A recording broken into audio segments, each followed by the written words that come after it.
हुआ ये चौथा वचन जो भी आपके सामने पढ़ा गया, इसी का दूसरा पार्ट मत्ती उसका 27 और उसका 45 और 46 भाव है।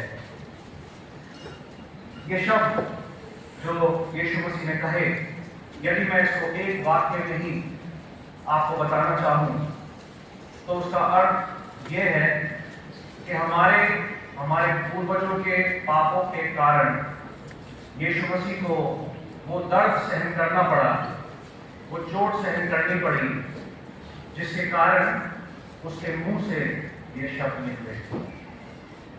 जब किसी के शरीर में खून और पानी की कमी हो जाती है और जब उसकी जुबान उसके तालू से चिपक जाती है और दर्द का एहसास ऐसा हो जाता है कि यदि हवा भी अपने शरीर को लगे तो दर्द उठे, तब ये कराहट, ये दर्द और कॉल ऑफ एंग्विश उस मनुष्य के मुंह से निकलती है।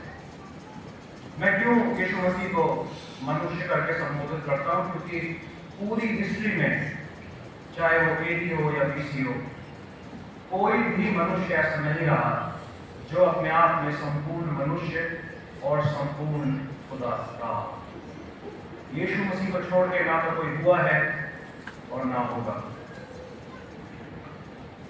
ये सवाल जो यीशु मसीह ने क्रूस पर से पूछा, एले लमा सबक्तनी, इसका अर्थ है, हे मेरे पिता, तूने मुझे क्यों छोड़ दिया?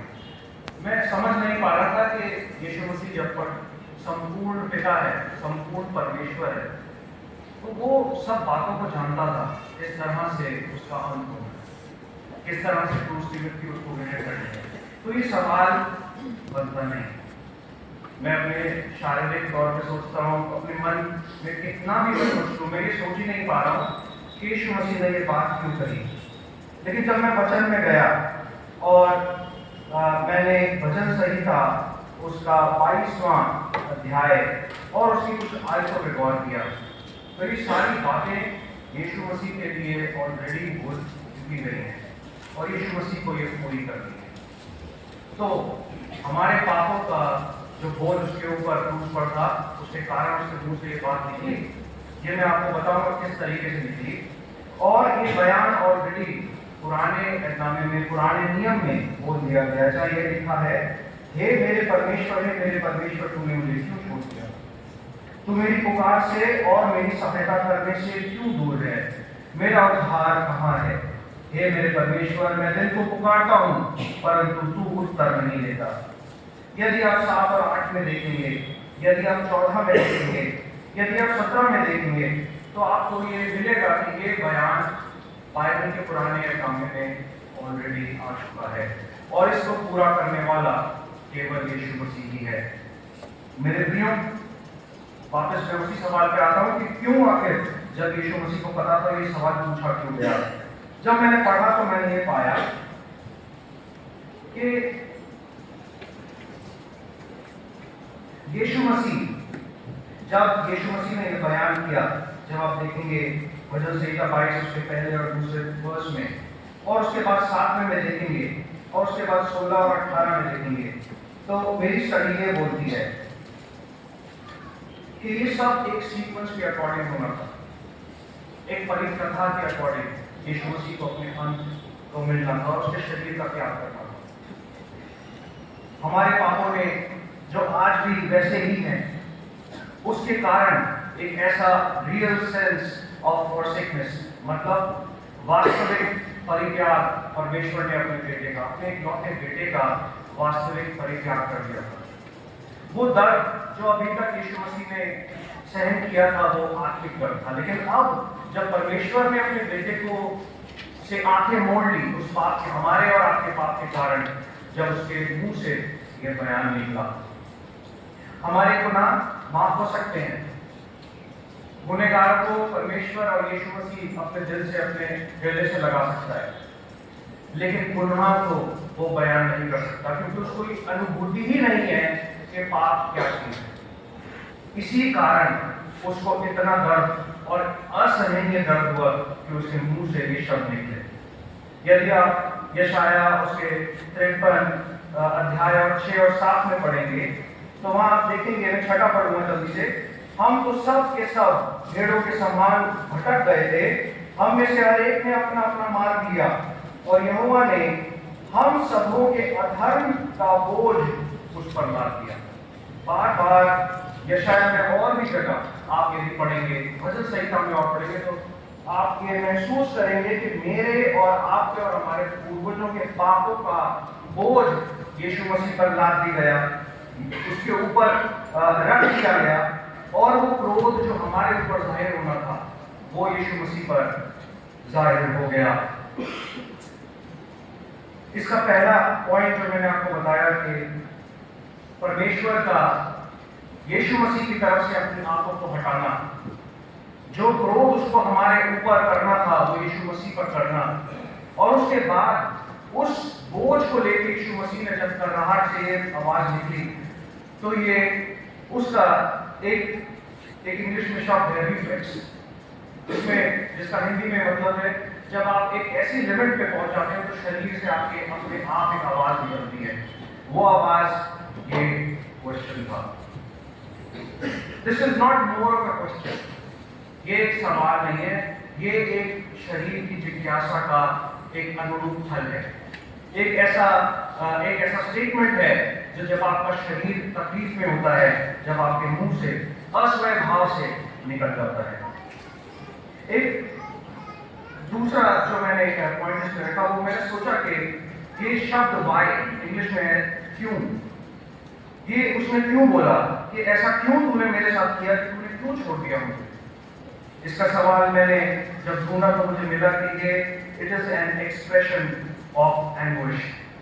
आज भी जब हम यीशु मसीह को देखते हैं, हम लोग देखते हैं कि क्रूस की मृत्यु कितनी दर्दनाक है, कितनी खराब मृत्यु है, और असहनीय दर्द उसको जब लगातार हो रहा है, तो एक शब्द है एंग्विश, जिसको बोलते हैं एक्सट्रीम पेन। उस एक्सट्रीम पेन के कारण उसके मुंह से आवाज निकलती है। क्या जब यीशु मसीह हम में से किसी से अपनी आंखों को हटाता है, जब हम पाप में होते हैं, क्या हम कभी उस दर्द से गुजरे?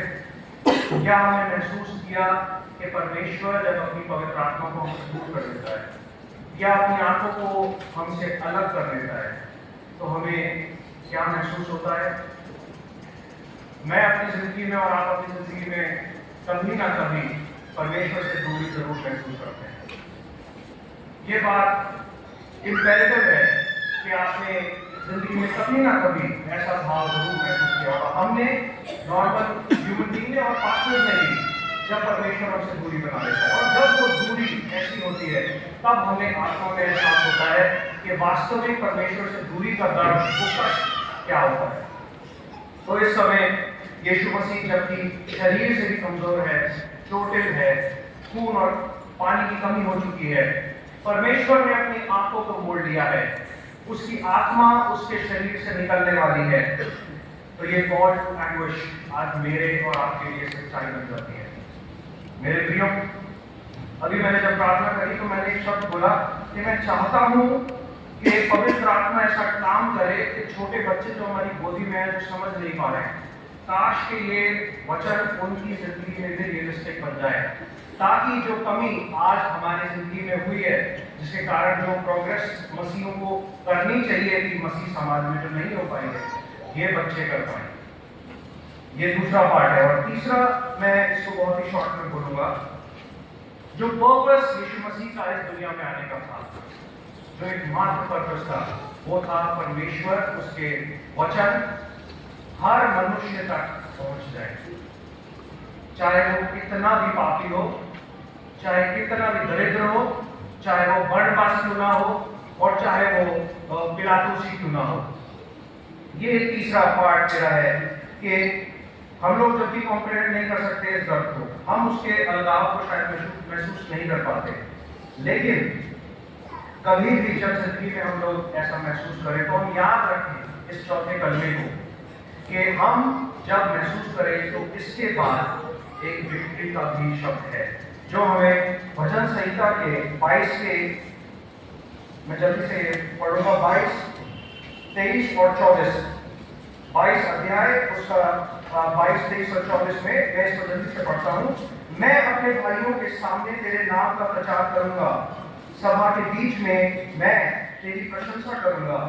हे यहोवा के डरवैयों, उसकी स्तुति करो। हे याकूब के वंश, तुम सब उसकी महिमा करो। इज़राइल के वंश, तुम उसका भय मानो, क्योंकि उसने दुखी को तुच्छ नहीं जाना और ना उससे घृणा करता है और ना उससे अपना मुख छुपाता है। मैं यहीं तक इसको पढ़ता हूं। ये एक सेंस ऑफ विक्ट्री है। यीशु मसीह इस बात से अनभिज्ञ नहीं था। उसे ये एहसास था कि जब उसकी मृत्यु हो जाएगी, जब यीशु मसीह अपनी कुर्बानी दे देगा, तो सारा मनुष्य जाति बचा ली जाएगी। वो कहीं किसी कंफ्यूजन में नहीं था कि क्या ऐसा तो ना होगा कि मैं अपनी जान दे दूं और आगे आने वाला वचन पूरा ना हो। ऐसा नहीं है प्रियो। वो उस समय एक सैनिक की तरह, एक सच्चे सैनिक की तरह जो परमेश्वर के लिए कुर्बान होने के लिए, बर्रे की तरह कुर्बान होने के लिए आया था, उसने उस वचन को वहां पूरा किया। और उसको ये एहसास था कि दरिद्र और तुच्छ पाप के कारण, तुच्छ होने के कारण भी परमेश्वर उसको अकेला नहीं छोड़ेगा। इस करार के बाद भी परमेश्वर ने उसको नहीं छोड़ा। आप आगे आने वाले अभी समय में जब कुछ और सरमन बोले जाएंगे, तब आप एहसास करेंगे कि वो तीसरे दिन मुर्दों में से जी उठा और उसने मौत पर, उस शारीरिक मौत पर भी काबिल पा लिया। मेरे प्रियो, परमेश्वर का plan, whether is the worst plan, एक मृत्यु जो है वो एक वर्स्ट प्लान होता है, लेकिन वो प्लान फिर भी यीशु मसीह ने पूरा किया। तो ये कॉल टू एंग्विश और ये दुख का संदेश जो है, ये चौथा कलमा जो है, ये आज भी आपके और मेरे लिए सच्चा है। और मैं चाहूंगा कि आप इसको उतनी ही इंपॉर्टेंस दें और इसके फुलफिलमेंट के लिए, इसके अंजाम तक ले जाने के लिए उतनी ही मेहनत करें, ताकि पवित्र आत्मा का कोई एक अंश आपके अंदर आकर इस शब्द को आपकी जिंदगी में सच्चाई की तरह बयान कर दे। परमेश्वर आप सभी को इस वाक्य के द्वारा, इस चौथे कलमे के द्वारा आशीष दे और परमेश्वर का वचन हमारी जिंदगियों में वैसा ही पूरा हो जैसा वो इस बाइबल में लिखा गया है। परमेश्वर आप सभी को